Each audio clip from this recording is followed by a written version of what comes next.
So I think engaging at the state level and engaging with your national leadership where you can, and taking a patient view. One of the gifts of George Bush, the second, was a plethora of state-funded activities. We have more money in stem cell research than we ever would have had if they hadn't cut it. We have more activity at the state level. You know, not having Uncle Sam there to help can sometimes be a tough but useful stimulus. So aside from quiet desperation, I would suggest that this would pass. You should talk with some of your colleagues who were in the ATP program. I mean, they've seen this, they've learned to live with a high level of anxiety and frustration. But partly we have to break through the myth that the markets always do it, the myth that this government was done by free enterprise. You know, like the railroads, built with federal cap. All the federal government did was provide the capital. When that was stolen by the corporations, they provided it again. And then they provided the land. And they provided the soldiers to defend the land that the Indians didn't understand was ours to give away. And then they provided Irish laborers to build it on this side and Chinese laborers to build it on the other side. So aside from the capital and the labor and the security and the right-of-way, it was a free market thing from top to bottom. It was the Radio Corporation of America was not named that by accident. RCA was founded by Joseph I.S. Daniels, the Undersecretary of the Navy, in 1919 because he didn't trust the British. He wanted a commercial service, and he got the Justice Department to force Marconi and Westinghouse and GE to pull their patents, provided equity capital, and took a seat on the board until 1927-28, when someone discovered that the Navy shouldn't be on the board of a corporation. You know, we built Alcoa during the war because we didn't have enough aluminum. We sold it to the private sector for $1 at the end of the world because it would have been bad. You know, this is the foundation of the modern economy. You know, some people in Washington think that the nuclear industry was founded by nuclear. I mean, it's you know, it's almost, it is comic. They don't understand the antecedents. They don't understand the role of the government. The military does. The military shares the strategic concerns. There is a Deputy Undersecretary for Industrial Policy and always has been in the Department of Defense. It's only when it goes to commerce that that somehow becomes some sort of travesty. So, I'm sorry, I don't mean to run on, but it is I do wrestle with this. And it's important, as I said, not to blame the others. It's important just to learn to compete better ourselves and to do, as we always have in the past, do whatever is necessary and avoid the orthodoxy that sometimes shake. You know, look what the leadership here has done. They didn't ask permission, and they're certainly not going to ask forgiveness. Just a couple comments. First of all, this was an excellent talk. It was probably one of the best I've seen in the past year or so. And secondly, do you know the best place to look up a U.S. patent? Oh, Japan. No, German patent. German. Well, there's a problem where we're underinvesting in the patent office. You know, there's this huge backlog, which in fast-moving technological areas, you understand, puts increasing strain on the whole patent system. My board has made, it's not my work, but my colleague has made a number. Committees made very sound recommendations. The courts have adopted a number of them. You know, addressing your point, you know, you try and get incremental progress where you can. You're trying to avoid the worst in bad times. Please. Just another thought. We had former President Clinton was addressing the student body at the university a few weeks ago. Ah. One of the things that he said was the most important thing when you're doing some of your policies is to know where you want to go. So have you ever thought, or the National Academy or any institution ever thought of, given what you're passionate about, describing where it is that we're going to go or want to go as a country or a world in the next whatever, 10 years, 20 years, 30 years. Then how do we get there?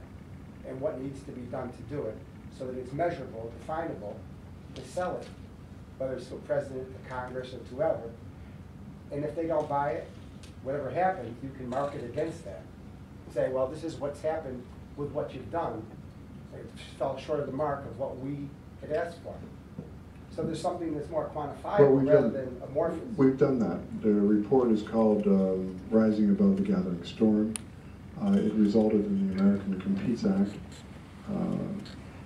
You know, the Academy likes to claim and rightly claims credit for that. It was requested by a group of senators who knew that we needed to do something. We did the report in record time. It was not a perfect report, but it had a list of things, and it, particularly with the doubling of NSF and Office of Science and DOE and other budgets, we are on track, or have been on track.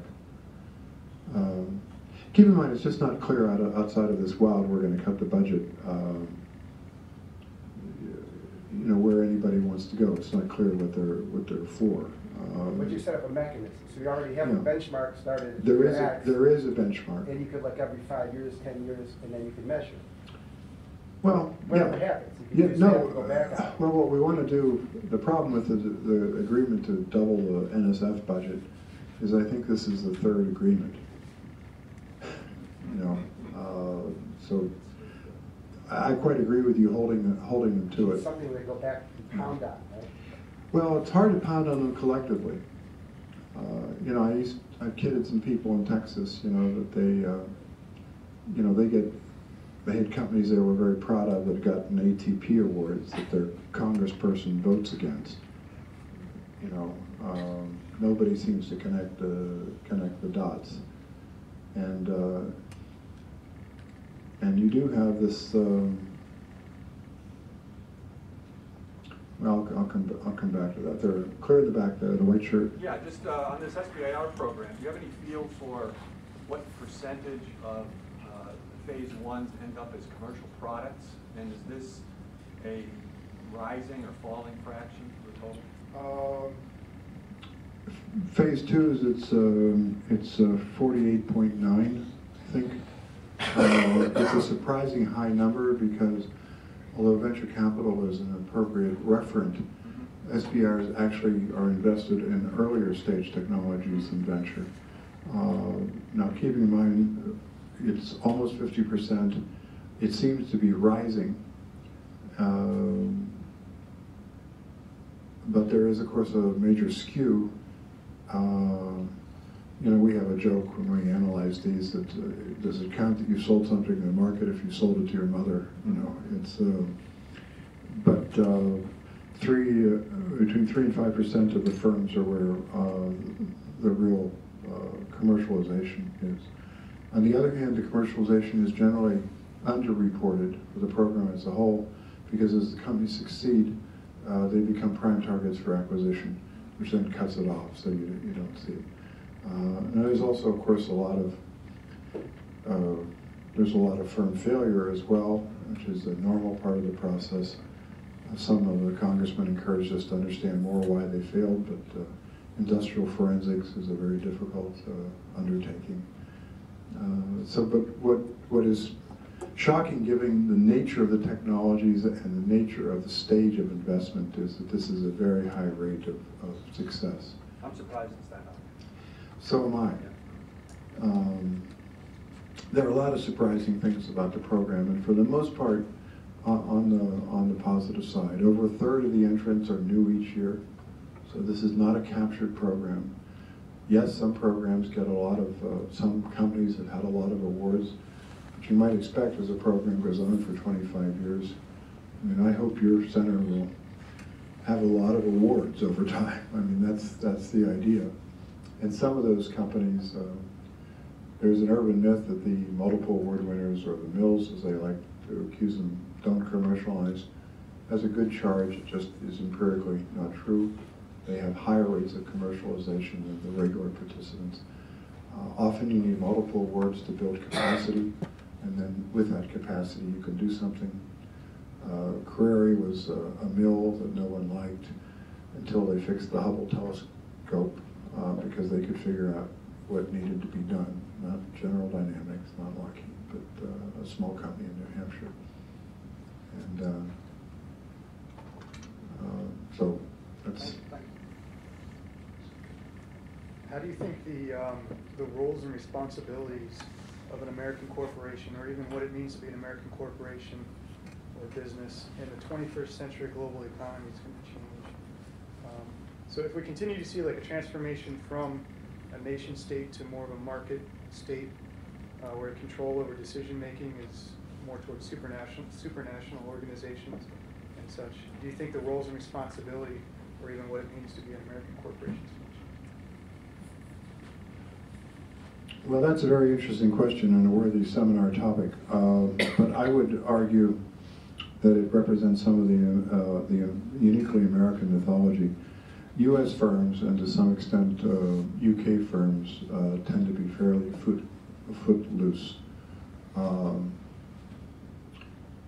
The Hitachi, Toyota, Samsung, LG, all Chinese companies are very nationally oriented, nationally rooted.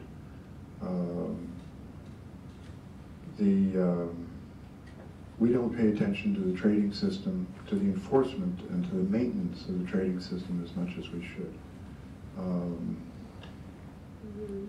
You know, we have a situation today that if there's a good product in China, they can export it to the United States. If we have a good product, we can export the factory to China. And that might have worked. China's a very big player in the system, and what you could tolerate with Singapore or Taiwan becomes much more difficult. Not a judgmental toleration, but just, will this work over time? And how, you know, China has a deeply vested interest in keeping this international trading system working well, so that everybody gets to enjoy it. What worries me a lot is when support for these things collapse. It can be sudden and dramatic. We had support for free trade all during or open trade all during the 20s and into the early 30s, and under a shock, it just collapsed overnight. And that collapse of support did not cause the Depression. The Depression was well underway before the Smoot-Hawley tariffs and others came into play.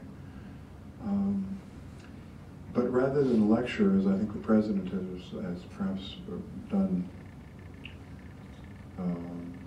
rather more than he should, I think we have to make sure that it's attractive for American companies to bring capital back, that it's attractive to invest here. How do you make it attractive to a businessman? You bribe him, you incentivize him.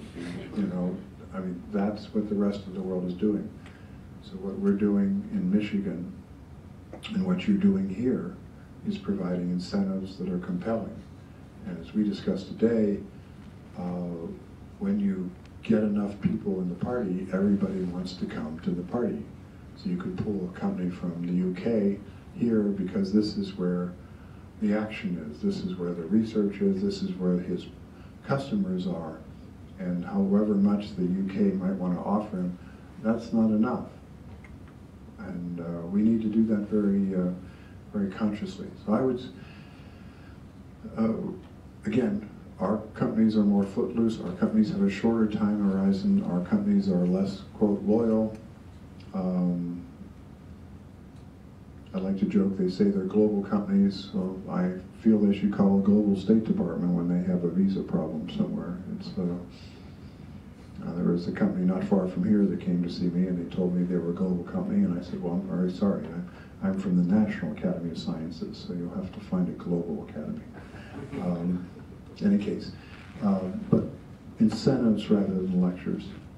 We have a lot of things we need to fix in this country, and doesn't mean you have to buy into the whole tax thing, but we need to make good deals.